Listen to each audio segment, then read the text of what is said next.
Chhattisgarh CM Bhupesh Baghel Delhi दौरे से लौटे, जहां उन्होंने मीडिया से चर्चा करते हुए कहा कि कांग्रेस वर्किंग कमेटी की बैठक में 4 घंटे चर्चा हुई है। बैठक में जातिगत जनगणना पर मंथन हुआ है। कई जातियों के लोग 75 सालों से पिछड़े हुए हैं। छत्तीसगढ़ में बीजेपी प्रत्याशियों की सूची लीक होने पर सीएम भूपेश बघेल ने कहा कि भाजपा ने जानबूझकर सूची लीक की है।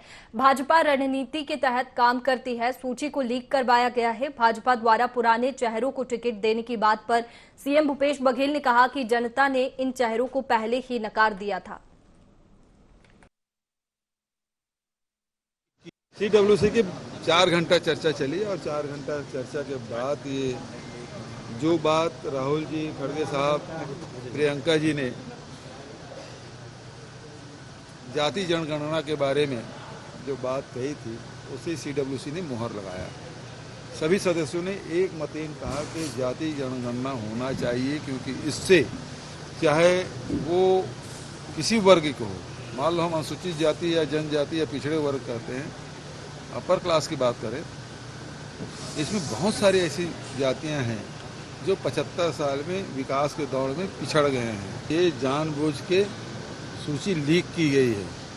यदि जानबूझ के नहीं होता तो मैंने कहा था ईडी आईटी का रेड पड़ चुका होता, जो भी मीडिया हाउस ने इसको लीक किया है। लेकिन जो सूची आई है, आप देख लें, वही सूची है, वही नाम है जो लीक हुआ था।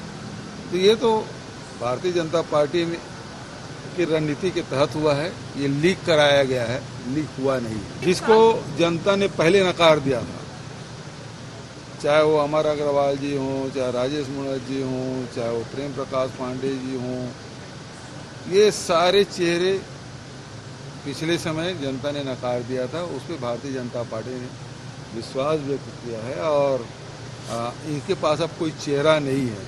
मतलब जो हारे हुए हैं उसके भी, उस सीट में भी वो सारे लोगों को टिकट दिए हैं।